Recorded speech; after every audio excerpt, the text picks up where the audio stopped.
اور اسے میرے نشانے سے دور پہنچا کر ہی واپس آتا۔ رام رائے کی ناتجربہ کاری کا یہ حال تھا کہ وہ اپنے کتے کو قابو میں رکھنے کے لیے کوئی زنجیر یا رسی ساتھ نہیں لایا تھا۔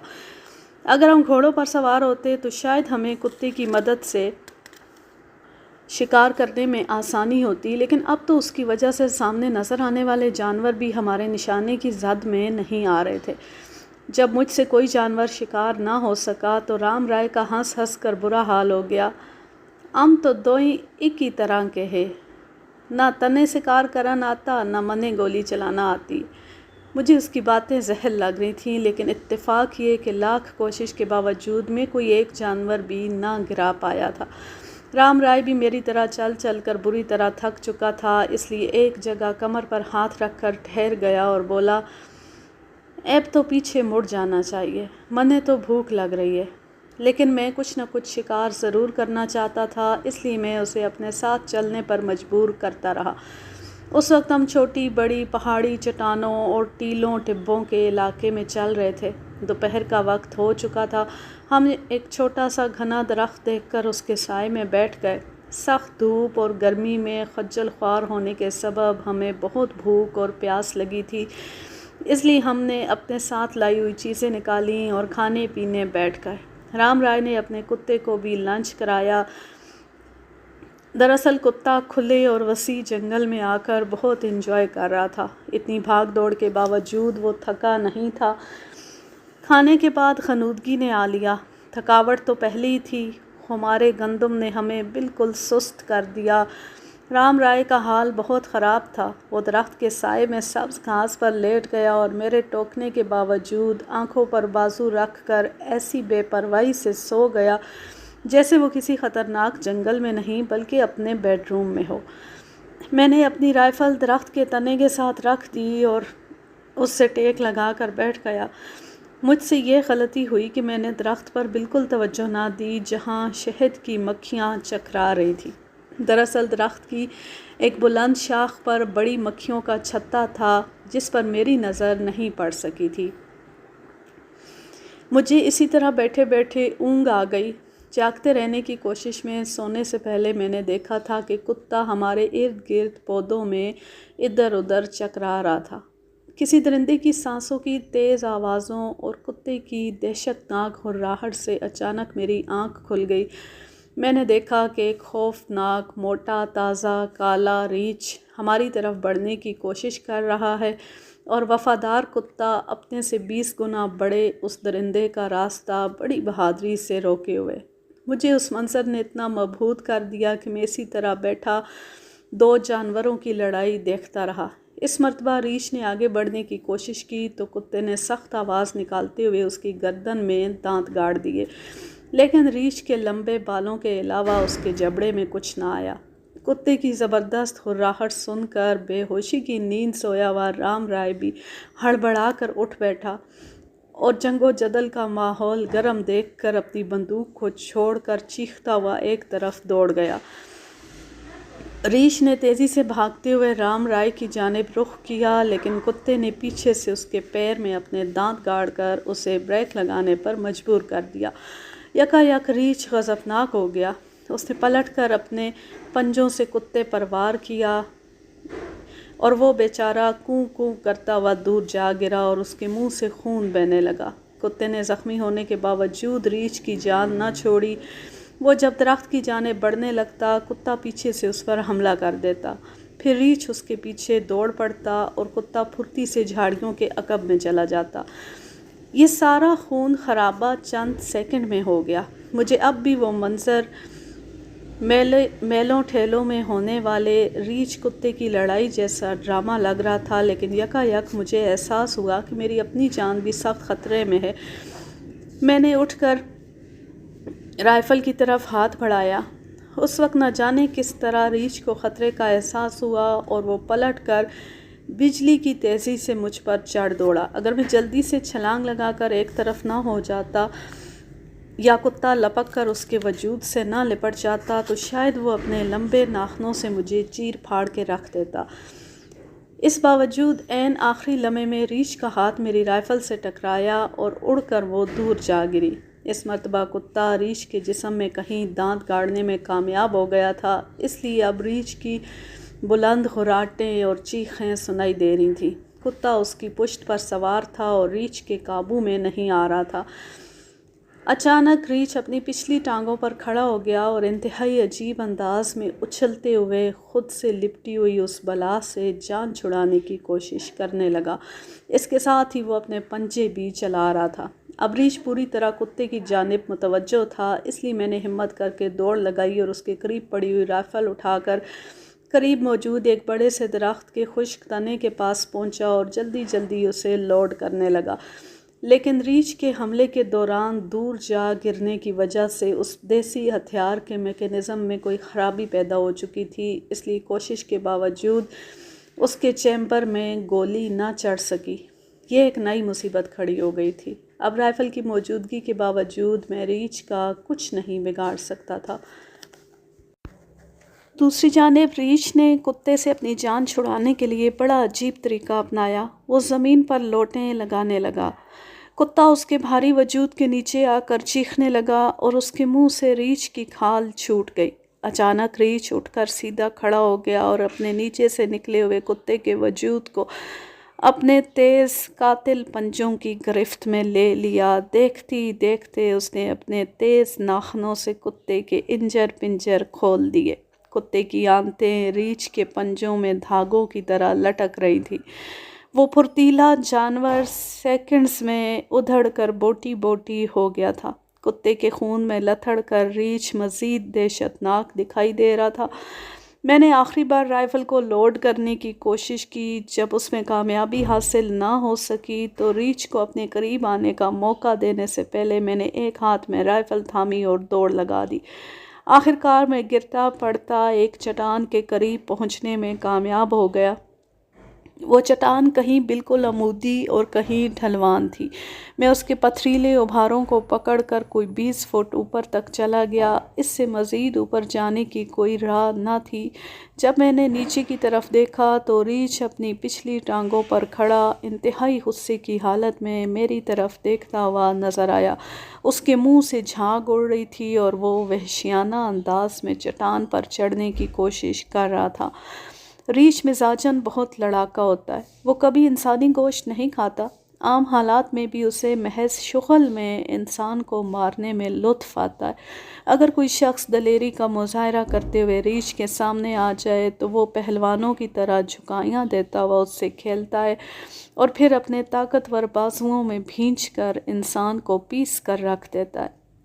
انسان کا خالی ہاتھ ریچھ سے مقابلہ کرنا اس لیے بھی خطرناک ہوتا ہے کہ اس کے خنجروں جیسے ناخن بلا تاخیر انسان کا پیٹ چاک کر دیتے ہیں۔ ریچھ موٹا تازہ ہونے کے باوجود تیز دوڑ سکتا ہے۔ وہ کھلے میدان میں تیز دوڑنے والے انسان کو بھی قابو کر لیتا ہے۔ جو ریچھ میرے پیچھے پڑ گیا تھا وہ کتے سے زخمی ہو کر پاگل پن کی حد تک غضبناک ہو گیا تھا۔ اگر چٹان قریب نہ ہوتی تو وہ اب تک میرا بھی کام تمام کر چکا ہوتا۔ میں جدوجہد کر کے مزید چند فٹ بلندی پر جا کر چٹان کے قدرے مستہ حصے پر قدم جما کر کھڑا ہو گیا۔ اب میں نے نیچے نظر ڈالی تو یہ دیکھ کر حیران رہ گیا کہ ریچھ ابھرے ہوئے پتھروں پر قدم جماتا کافی اوپر آ گیا تھا۔ وہ بار بار سر اٹھا کر میری طرف دیکھنے لگتا جیسے جلد سے جلد مجھے قابو کر لینا چاہتا ہو۔ میں اس کی جنونی حالت دیکھ کر کانپ گیا۔ موت مجھ سے چند فٹ کے فاصلے پر تھی اور اس سے بچنے کی کوئی صورت نظر نہیں آ رہی تھی۔ میں نے پھر کوشش کی لیکن چیمبر میں نہ جانے کیسی خرابی ہو گئی تھی کہ گولی اس میں آگے جانے کا نام ہی نہیں لے رہی تھی۔ اب مجھے قریب آتے ہوئے ریچھ کی خراٹیں اور تیز تیز سانسوں کی آواز صاف سنائی دے رہی تھی۔ اس کا مطلب یہ تھا کہ ریچھ مجھ تک پہنچنے ہی والا تھا۔ مجھ پر خوف طاری ہو گیا اور مجھے اس رائفل پر بھی بہت غصہ آ رہا تھا جو عین وقت پر دھوکہ دے گئی تھی۔ میں نے اسی غصے کی حالت میں اس پر ہاتھ مارا اور کڑک کی آواز کے ساتھ گولی چیمبر میں بیٹھ گئی۔ میری خوشی کی انتہا نہ رہی۔ اب ریچھ مجھ سے صرف 5-6 فٹ نیچے رہ گیا تھا۔ اگلے 5-10 سیکنڈز کے دوران وہ مجھ تک پہنچ جاتا۔ اس کا منہ اوپر کی جانب اٹھا ہوا تھا، اس کے لمبے سفید دانت مجھے صاف دکھائی دے رہے تھے۔ رائفل لوڈ کر کے میں بھی انتہائی جوش میں آ گیا تھا۔ میں نے رائفل سیدھی کی اور دانت پیستے ہوئے ریچھ کو للکارا، آج تیری خیر نہیں کالیا۔ اس مرتبہ ریچھ نے سر اٹھا کر میری جانب دیکھا تو میں نے فوراً ٹریگر دبا دیا۔ گولی لگتی وہ خوفناک چیخ کے ساتھ مٹی کے پتلے کی طرح زمین پر جا گرا۔ اس کی جان نکل چکی تھی۔ اسے گولی اس قدر قریب سے لگی تھی کہ اس کا جبڑا پھاڑتی ہوئی دماغ سے گزر گئی تھی، اس لیے اب مزید اس پر گولی ضائع کرنے کی ضرورت نہیں تھی۔ میں بے خوف ہو کر فوراً نیچے اتر آیا اور ریچھ کا قریب سے جائزہ لیا۔ وہ خاصی عمر کا ریچھ تھا اور جنگلی خوراک کھا کھا کر موٹا تازہ ہو رہا تھا۔ گولی چلنے کی آواز سن کر شاید رام رائے کو بھی یقین آ گیا کہ اب خطرہ ٹل گیا ہے، اس لیے جب چٹان سے پتھروں کے لڑھکنے کی آواز آئی تو میں نے اوپر کی جانب دیکھا۔ وہ بلندی پر کھڑا دکھائی دیا۔ میں نے 2 منٹ پہلے ہی ریچھ پر فائر کیا تھا، معلوم نہیں وہ کہاں چھپا ہوا تھا۔ اب وہ پتھریلی دیوار کو تھامے سارس کی طرح گردن لمبی کر کے ریچھ کی لاش دیکھنے کی کوشش کر رہا تھا، لیکن اس جانب سے چٹان چھجے کی طرح آگے نکلی ہوئی تھی اور اسے ریچھ کی لاش نظر نہیں آ رہی تھی۔ مجھے اس کی بزدلی پر ہنسی آ گئی۔ اب تو نیچے آ جاؤ مہاراج، مردہ ریچھ تمہیں کچھ نہیں کہے گا۔ اس نے بڑے غیر یقینی انداز میں قدم آگے بڑھایا اور جھک کر نیچے جھانکنے لگا۔ شاید اس کا پیر کسی پتھر پر غیر متوازن انداز میں پڑا تھا۔ پہلے چند پتھر لڑکتے ہوئے نیچے آئے اور پھر وہ خود ہو کی ڈراؤنی آواز نکالتا، رگڑ اور کلابازیاں کھاتا ہوا سیدھا ریچھ کی گود میں آ گرا۔ اس نے چیخ چیخ کر آسمان سر پر اٹھا لیا۔ اس کی حالت دیکھ کر ہنس ہنس کے میرا برا حال ہو گیا۔ اسے بھی جلد ہی اس بات کا احساس ہو گیا کہ وہ ریچھ سے گلے مل کر بھی زندہ سلامت ہے۔ اس خیال نے اسے کافی حوصلہ اور اعتماد عطا کیا اور وہ کپڑے جھاڑتا ہوا اٹھ کھڑا ہوا اور بولا، سر یہ تو بڑا منحوس جنگل ہے، یہاں سے نکل چلے۔ میں رام رائے کے ساتھ اس درخت کے پاس آیا جہاں ہم نے آرام کیا تھا۔ وہاں اس کی 12 بور گن بھی پڑی ہوئی تھی۔ جب میں نے اس درخت پر نظر ڈالی تو وہاں مجھے شہد کا چھتا نظر آیا۔ مجھے بہت افسوس ہوا کہ میں نے پہلے اوپر کیوں نہیں دیکھا تھا۔ اگر میں پہلے ہی شہد کے اس چھتے کو دیکھ لیتا تو کبھی اس پیڑ کے نیچے اس طرح بے خبر ہو کر نہ سوتا، کیونکہ مجھے معلوم تھا کہ کئی جنگلی جانور شہد کو بہت پسند کرتے ہیں اور وہ مکھیوں کے اڑنے کی پرواہ کیے بغیر پورا چھتا چٹ کر جاتے ہیں۔ خاص طور پر ریچھ تو میٹھے کا عاشق ہوتا ہے۔ وہ میلوں دور سے شہد کی بو سونگھتا ہوا اصل جگہ پر جا پہنچتا ہے۔ یہ ریچھ بھی جو اس درخت کی طرف آنے کی کوشش کر رہا تھا وہ شہد کی وجہ سے ہی تھا۔ اس کا مطلب ہمیں نقصان پہنچانا نہیں بلکہ شہد حاصل کرنا تھا، مگر کتے کی چوکیداری کے سبب یہ خوفناک خونی فساد برپا ہو گیا تھا۔ واپسی کا سفر خاصا طویل تھا، اس لیے ہم گپے ہانکتے ہوئے چلتے رہے۔ رام رائے خود کو کافی حد تک سنبھال چکا تھا۔ وہ ایسی ڈھیٹ مٹی کا بنا ہوا تھا کہ اسے اپنے وفادار کتے کی دردناک موت کا بھی کوئی افسوس نہیں تھا۔ وہ ریچھ کے حملے کے موقع پر دکھانے والی اپنی بے مثال بزدلی کو اپنی باتوں سے بھلانا چاہتا تھا۔ اس نے نان سٹاپ گپے ہانکنا شروع کر دی۔ اس کا موضوع ریچھ اور ریچھنی تھے۔ پہلے تو اس نے ریچھ کی نفسیات پر روشنی ڈالی اور پھر اس کے اور ریچھنی کے تعلقات پر سیر حاصل گفتگو کی۔ وہ جھوٹے اور من گھڑت قصے سنا کر مجھے متاثر کرنے کی کوشش کر رہا تھا۔ ریچھ اور ریچھنی ہمیشہ اکٹھے رویں، جے کوئی ان میں سے کسی کو مار دے تو دوسرا اس کا بدلہ ضرور لیوے۔ ریچھنی اپنے ریچھ کا بدلہ لین کے واسطے شکاری کے گھر تک پہنچ جاوے۔ جے شکاری اپنے گھر کا دروازہ بند کر دوے تو وہ چھات پھاڑ کر شکار کو جان سے مار دوے۔ میں نے چونکہ ریچھ کو مارا تھا اس لیے میں رام رائے کی ان باتوں کا مقصد اچھی طرح سمجھ گیا تھا۔ مجھے پہلے ہی اس کی حرکتوں پر سخت غصہ آ رہا تھا، اس لیے میں نے قدرے سخت لہجے میں کہا، تمہارے پاس کہنے کو کوئی دوسری بات نہیں ہے؟ تم بار بار ریچھنی کے انتقام کی باتیں کر کے مجھے ڈرانے کی کوشش کر رہے ہو۔ اس نے میری اس بات کو اپنی کامیابی تصور کیا اور کہکا مار کے ہنس پڑا۔ پھر وہ قسمیں کھا کر مجھے یقین دلانے لگا کہ اس نے جو کچھ کہا ہے وہ بالکل سچ ہے۔ اس وقت تک دن ڈھل چکا تھا اور جنگل میں دھندلا سا اندھیرا چھانے لگا تھا۔ میں نے ترشی سے کہا کہ وہ روشنیوں کے بارے میں اپنی بک بک بند کرے اور مکمل تاریکی چھانے سے پہلے گھر پہنچنے کی ہمت کرے۔ اس کے ساتھ ہی میں نے بھی اپنی رفتار بڑھا دی۔ میری اس بات سے رام رائے نے یہ اندازہ لگایا کہ میں اس کی باتوں سے ڈر گیا ہوں اور اب جلدی گھر پہنچنا چاہتا ہوں۔ اب وہ کم وقت خاموش ہونے کے بجائے مزید جوش کے ساتھ روشنیوں کے ظالمانہ انتقام کے قصے سناتا رہا۔ اس وقت ہم ایک ٹیڑھی میڑھی تنگ سی پگڈنڈی پر چل رہے تھے۔ ہمارے دائیں بائیں بڑے گھنے درخت تھے اور ان کے نیچے بے شمار جھاڑیاں اگی ہوئی تھیں۔ ملگجا سا اندھیرا پھیل چکا تھا جس کے سبب دور کی چیزیں صاف طور پر نظر نہیں آ رہی تھی۔ مجھے ایسے میں کچھ فاصلے پر کالے رنگ کی کوئی چیز سائے کی طرح پگڈنڈی سے گزرتی ہوئی دکھائی دی۔ میں ٹھٹک کر رک گیا، لیکن رام رائے گردن جھکائے اپنی دھن میں روشنیوں کے بدلہ لینے کی سنسنی خیز داستان سناتا ہوا آگے بڑھتا رہا۔ اچانک سیاہ رنگ کی ایک روشنی جنگل سے نکل کر واقعی پگڈنڈی پر ہمارے سامنے آ کر کھڑی ہو گئی۔ میرے وجود میں خوف کی ایک سرد لہر سی دوڑ گئی۔ رام رائے کی گپیں سچ ثابت ہوتی دکھائی دے رہی تھی، لیکن وہ اب بھی اس سے بے خبر اپنی رو میں زبان چلاتا ہوا آگے بڑھتا چلا جا رہا تھا۔ جیسے ہی اس نے سر اٹھایا تو سامنے موجود عفریت کو دیکھ کر اس کی گھگی بن گئی۔ بچاؤ رے! وہ یک لخت پلٹ کے میری طرف دوڑا اور مجھ سے بری طرح لپٹ گیا۔ انتہائی خوفزدہ ہونے کے سبب اس کے منہ سے عجیب آوازیں نکل رہی تھیں۔ اس کے اچھلنے کودنے اور شور مچانے سے روشنی پوری طرح ہماری جانب متوجہ ہو گئی۔ پہلے تو وہ دور کھڑی اپنی تھوتنی اٹھائے شروں شروں کرتی ہوئی سونگتی رہی، پھر اس نے دھیرے دھیرے ہماری طرف بڑھنا شروع کر دیا۔ رام رائے نے سختی سے جپھی ڈالی ہوئی تھی اور وہ بار بار گردن موڑ کر روشنی کو دیکھ رہا تھا۔ جب روشنی نے ہماری طرف بڑھنا شروع کیا تو وہ بالکل ہی ہمت ہار بیٹھا اور رونے جیسی آواز میں روشنی کی منتیں کرنے لگا۔ ارے من نے تیرا ریچھ نہیں مارا، من نے تو کچھ بھی نہیں کرا، اے میرے بھگوان من نے بچا لے۔ رام رائے کے چمٹے ہوئے ہونے کی وجہ سے میں ٹھیک طرح سے اپنی رائفل استعمال نہیں کر سکتا تھا، اس لیے میں نے زور کا دھکا دے کر اسے خود سے الگ کیا اور عجلت میں کندھے سے لٹکی رائفل اتار کے اسے لوڈ کرنے لگا۔ اس مرتبہ رائفل نے پوری طرح میرا ساتھ دیا۔ میں فائر کرنے کے لیے بالکل تیار تھا۔ روشنی ہماری الٹی سیدھی حرکتیں دیکھ کر غصے میں آ گئی تھی اور اپنے پچھلے پیروں پر کھڑی ہو گئی تھی۔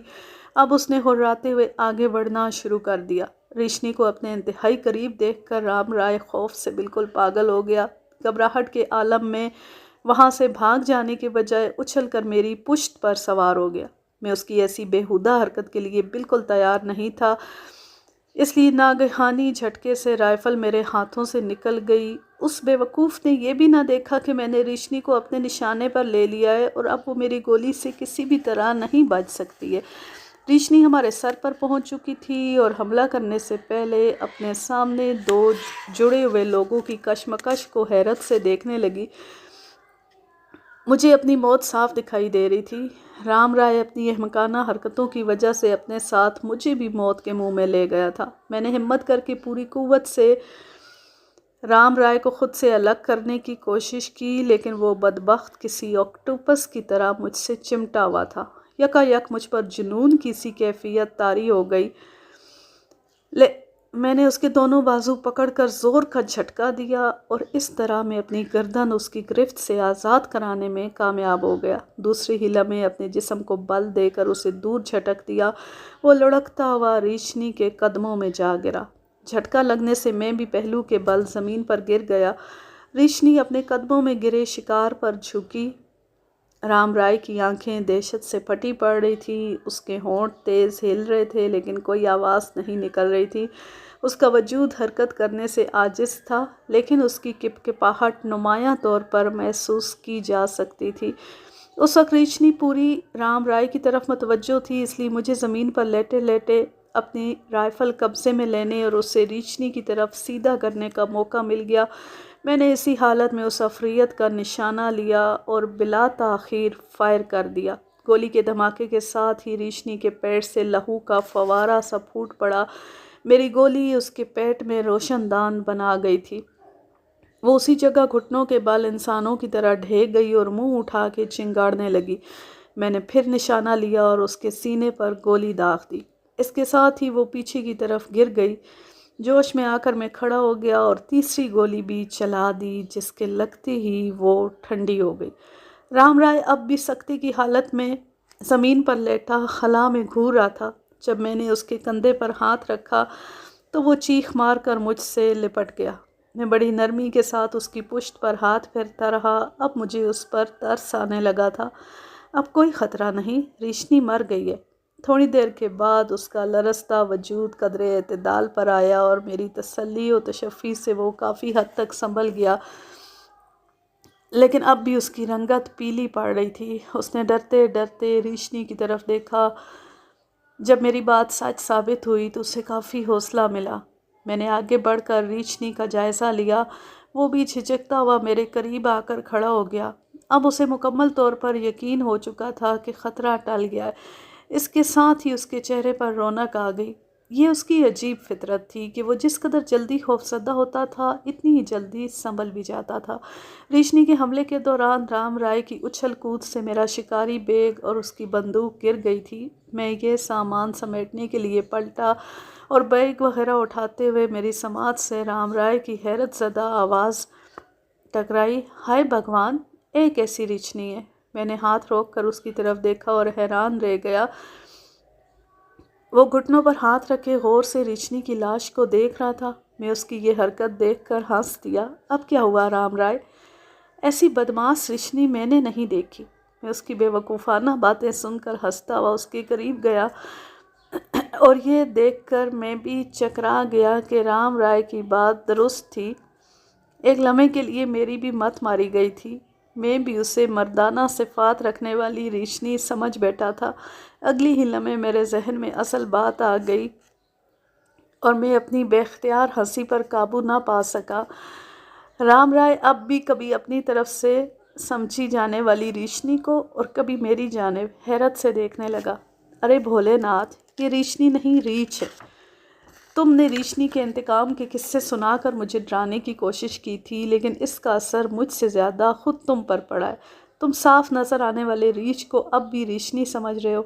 میری بات کچھ اس کی سمجھ میں آ گئی۔ وہ سر پکڑ کر بولا، ان جنگل کے جانوروں کا کچھ پتہ نہیں چلتا۔ ان کا تو کوئی دین دھرم ہی نہیں ہے۔ دراصل رام رائے نے واپسی کے دوران ریچھنی کے انتقام کی ایسی خوفناک اور پر اثر کہانیاں سنائی تھیں کہ میرے ذہن میں ریچھنی کا ایک تصور بیٹھ گیا تھا، اس لیے میں سامنے آنے والے اچھے بھلے ریچھ کو بھی ریچھنی سمجھ بیٹھا تھا۔ رام رائے خود مجھ سے زیادہ اپنی داستان گوئی سے متاثر ہو گیا تھا، اس لیے وہ اب بھی ذہنی طور پر یہ تسلیم کرنے کو تیار نہیں تھا کہ وہ ریچھ کی لاش ہے۔ کافی اندھیرا پھیل چکا تھا، اس لیے ہم نے واپسی کا قصد کیا۔ اب رام رائے کہانیاں سنانا بھول چکا تھا اور وہ مجھ سے بھی زیادہ تیز چل رہا تھا۔ 1 گھنٹے کے بعد ہم خیریت سے بنگلے پر پہنچ گئے۔ کئی نامعقول عادتوں کے باوجود رام رائے کے ساتھ میری پکی دوستی ہو گئی۔ وہ مزید 2 ہفتے میرے ساتھ رہا، لیکن اس کے بعد کبھی اس نے شکار کی بات نہ کی اور نہ ہی اپنی بہادری کے قصے سنائے۔ اس نے پوری توجہ اپنے سرکاری کام پر مرکوز کر لی تھی۔ میں جب بھی بھیلوں کے درمیان جاتا، وہ ساتھ ہوتا۔ وہ مجھے بھیلوں کے درمیان ان جیسا مختصر سا لنگوٹ باندھے چلتے پھرتے دیکھ کر بہت حیران ہوتا۔ پہلے تو وہ بہت پریشان ہو کر مجھ سے پوچھتا تھا کہ میں ان وحشی لوگوں کے ساتھ انہی کی طرح ننگے پاؤں اور ننگے بدن کیوں خوار ہوتا ہوں، اس میں آخر میرا کیا فائدہ ہے؟ لیکن کچھ دن میرے ساتھ رہنے کے بعد وہ سمجھ گیا کہ میرا جنگلیوں جیسا بھیس بدلنے کا اصل مقصد یہ ہے کہ بھیل بھی مجھے اپنی قوم کا ایک فرد سمجھیں اور اپنا ہر دکھ سکھ بیان کر سکیں۔ میں ان کے جیسا بن کر ہی ان کے دلوں میں جگہ بنا سکتا ہوں۔ رام رائے کے لیے ایک ICS افسر کا یہ روپ بڑا انوکھا تھا۔ وہ مجھ سے بہت متاثر ہوا۔ کچھ دن رہنے کے بعد رام رائے واپس بمبئی چلا گیا۔ مجھے یقین تھا کہ اگر اس نے اپنی رپورٹ میں صحیح باتیں لکھیں تو وہ میرے حق میں بہت فائدہ مند ثابت ہوں گی۔ اس طرح میری شہرت کو نقصان پہنچانے والوں کا منصوبہ فیل ہو گیا۔ مگر 10 دن کے بعد ہی فیل ہو جائے گا، مگر 10 دن کے بعد ہی مجھے معلوم ہو گیا کہ گورنمنٹ میرے خلاف کوئی سخت ایکشن لینے کا سوچ رہی ہے۔ مجھے یہ بھی رپورٹ ملی کہ مقامی مارواڑیوں اور براہمنوں نے بمبئی کے کمشنر سے شکایت کی ہے کہ مسعود بیل عورتوں کو خراب کر رہا ہے۔ اس کے ساتھ ہی وہ اپنے اختیارات سے ناجائز فائدہ اٹھاتے ہوئے بے شمار بیلوں کو زبردستی مسلمان بنا رہا ہے۔ اس قسم کی جھوٹی شکایتوں نے مجھے سرکار کی نظر میں مشتبہ بنا دیا۔ کچھ ہندی اخبارات نے میرے خلاف پروپیگنڈا کر کے عوام میں بھی غلط فہمیاں پیدا کر دی۔ ایک بار پھر میرے خلاف تحقیقات کا آغاز ہو گیا۔ دراصل کردار کا شیشہ اس قدر نازک ہوتا ہے کہ بعض اوقات جھوٹ کا پتھر بھی اسے چکنا چور کر دیتا ہے۔ میری کردار کشی کے لیے ہندو لابی کے قائم کیے گئے منظم محاذ کا اصل مقصد میرے انسان دوستی کے پروگرام کو روکنا تھا۔ بھیل قوم کی بیداری اس مالدار طبقے کے مفاد کے لیے خطرہ بن گئی تھی، اس لیے انہوں نے ہر حال میں مجھ سے پیچھا چھڑانے کا ارادہ کر لیا تھا، لیکن میں کسی طور پر بھی مظلوم لوگوں سے اپنا رابطہ نہیں توڑ سکتا تھا۔ بھیلوں پر ہونے والا بے پناہ ظلم میری برداشت سے باہر تھا، لیکن مجھے اپنی بدنامی کا بھی دکھ تھا۔ میری شدید خواہش تھی کہ گورنمنٹ کھل کر میرے خلاف تفتیش کرے اور اسے اصل صورتحال کا علم ہو۔ چھوٹی موٹی جاسوسی سے سرکار اصل حقائق سے آگاہ نہیں ہو سکتی اور نہ ہی عوام تک اصل حالات پہنچ سکتے۔ اس لیے میں نے سرکار کو اپنے خلاف اعلیٰ پیمانے پر تحقیقات کرانے پر آمادہ کرنے کے لیے ایک تجویز سوچی۔ میں نے کمشنر کو ایک گمنام خط لکھا کہ فلاں رات اس جنگل میں فلاں ڈپٹی کمشنر اور پولیس چیف آئے تھے۔ مسعود نے ان کے ساتھ مل کر 2 بھیل لڑکیوں کے ساتھ اتنی زیادتی کی کہ ایک لڑکی وہیں مر گئی اور دوسری کی حالت بہت نازک ہے۔ کمشنر کو پہلے ہی میرے خلاف بہت بھڑکایا گیا تھا، اس لیے میرا خط پڑھتی وہ سخت غصے میں آ گیا اور میرے خلاف اعلیٰ پیمانے پر تحقیقات کرنے کے لیے ایک انکوائری کمیٹی قائم کر دی۔ کئی اعلیٰ افسر بھیلوں سے اصل حقیقت دریافت کرنے کے لیے آئے، لیکن سخت محنت کرنے کے باوجود میرے خلاف ایک الزام بھی ثابت نہ ہو سکا۔ ہر بات صاف ہو کر سامنے آ گئی تھی کہ میرا نہ تو کسی بھیل عورت کے ساتھ غلط تعلق ہے اور نہ ہی میں زبردستی کسی بھیل کا دھرم بدل رہا ہوں، بلکہ بھیل قبائلی سرداروں نے میرے حق میں لمبے چوڑے بیان دیے جنہیں سن کر سرکار کی آنکھیں کھل گئیں۔ جب میرے بیان دینے کا موقع آیا تو میں نے بڑے دھڑلے کے ساتھ مارواڑیوں اور برہمنوں کے بھیلوں پر کیے گئے مظالم کی تفصیل سامنے رکھ دی۔ اس کے ساتھ ہی میں نے انگریزی کمشنر کو اپنے خلاف ہونے والی سازش کے بارے میں بھی آگاہ کیا۔ کمشنر اصل صورتحال جان کر مجھ سے بہت خوش ہوا۔ اسے نہ صرف مجھ پر لگائے گئے ہر الزام کو بے بنیاد قرار دیا، بلکہ اپنی رپورٹ میں میری کارکردگی کی بہت تعریف کی اور ہندوؤں کی غلط پالیسی کی زبردست مذمت کی۔ ان تمام باتوں کے باوجود ہندو سیٹھوں کے رویے سے بد دل ہو کر کمشنر نے مجھ سے کہا، مسٹر مسعود، جو حقائق سامنے آئے ہیں انہیں دیکھ کر مجھے خدشہ ہے کہ یہ سازشی عناصر آپ کا پیچھا نہیں چھوڑیں گے۔ ان حالات میں یہ علاقہ آپ جیسے افسر کے لیے مناسب نہیں ہے۔ اس کی بات سن کر میں سمجھ گیا کہ اب میرا تبادلہ ہو جائے گا، لیکن اللہ نے میری عزت بحال کر دی تھی، یہ میرے لیے سب سے بڑا انعام تھا۔ کمشنر نے گورنر کو رپورٹ ارسال کر دی۔ گورنر ذاتی طور پر میرے کردار سے واقف تھے، اس لیے وہ بہت خوش ہوئے۔ دراصل گورنر سر جان کالول بڑے انسان دوست اور درد مند دل رکھنے والے افسر تھے۔ انہوں نے میرے حق میں اپنے حکم کے ساتھ ایک پریس نوٹ بھی جاری کیا جو بمبئی کے تمام اخبارات میں شائع ہوا۔ اس کی اشاعت کے ساتھ ہی یہ ہوا کہ عوام میں عزت نفس اور شہرت بحال ہو گئی اور سب کو اصل حقیقت معلوم ہو گئی۔ بھیلوں کے لیے کیے گئے میرے کام نے اس حد تک شہرت پائی کہ میرے ہم منصب افسر مجھے مسعود بھیل کہنے لگے تھے۔ اس طرح ایک اور نام مجھ سے منسوب ہو گیا۔ دوسری عالمی جنگ کے ختم ہونے کا وقت قریب آ گیا تھا۔ ملک کی سیاسی صورتحال تیزی سے تبدیل ہو رہی تھی۔ ہندوستان میں انگریزوں کا اقتدار نزع کے عالم میں تھا۔ شاید نئے انتظامی اور سیاسی مسائل کا ادراک کرتے ہوئے سر جان کالول نے سوچا کہ سردار پٹیل جیسے متعصب لیڈروں کی موجودگی میں صوبے کی کانگریسی حکومت مسعود جیسے عوام دوست مسلمان افسروں کو تنگ کرے گی، اس لیے انہوں نے بہت سوچ سمجھ کر میرا تبادلہ بمبئی سے صوبہ سندھ میں کر دیا۔ سر جان کالول میری کارکردگی سے اتنے متاثر تھے کہ انہوں نے سندھ کے گورنر فرانسس موڈی کو لکھے لکھے گئے اپنے خط میں میری انتظامی صلاحیتوں کی تعریف کی۔ انہوں نے اپنے خط میں لکھا تھا، اس نڈر مسلمان افسر کا ہر طرح خیال رکھا جائے۔ ہندو پریس نے ان کے خلاف بے بنیاد پروپیگنڈا کر کے انہیں متنازع شخصیت بنا دیا، جس کے سبب اعلیٰ عہدوں پر فائز غیر جانبدار انگریز افسر بھی ان پر شک کرنے لگے۔ آخر کار میرا تبادلہ ہو گیا۔ ڈھولیا خاندیش سے میری واپسی کا منظر بڑا دردناک تھا۔ اس دن جنگل کے ہزاروں ننگ دھڑنگ بھیل میرے بنگلے کے ارد گرد جمع ہو گئے۔ ان میں سے کئی لوگ اپنے مذہبی طور طریقوں سے عجیب و غریب رسمیں ادا کر رہے تھے۔ اس وحشی قوم نے واقعی مجھے اپنا دیوتا مان لیا تھا۔ میری اس طرح کی جدائی ان کی برداشت سے باہر ہوتی جا رہی تھی۔ میں نے انہیں ایک جگہ جمع ہونے کی ہدایت کی، پھر میں نے ان کے سامنے باقاعدہ تقریر کی اور نئے حالات کے مطابق کام کرنے کے آخری مشورے دیے۔ وہ اس طرح ہمہ گوش تھے جیسے میں انہیں کوئی الہامی کلام سنا رہا ہوں۔ پھر میں نے ایک ایک کے پاس جا کر اسے تسلی دی اور آخری بار سب سے پیار سے ملا۔ وہ سب بہت جذباتی ہو رہے تھے۔ جب میری سواری روانہ ہوئی تو کئی قبائلیوں نے بلند آواز سے رونا شروع کر دیا۔ سچی بات یہ ہے کہ اس موقع پر میں خود بھی جذباتی ہو گیا تھا۔ اب میں لیتی ہوں آپ سے اجازت۔ جانے خوش رہیں، شاد و آباد رہیں، ہنستے مسکراتے رہیں۔ اور اگر یہ ویڈیو، یہ کہانی پسند آئی، میرا انداز پسند آیا تو اس ویڈیو کو لائک کیجئے، زیادہ سے زیادہ شیئر کیجئے، اچھا سا کمنٹ کیجئے۔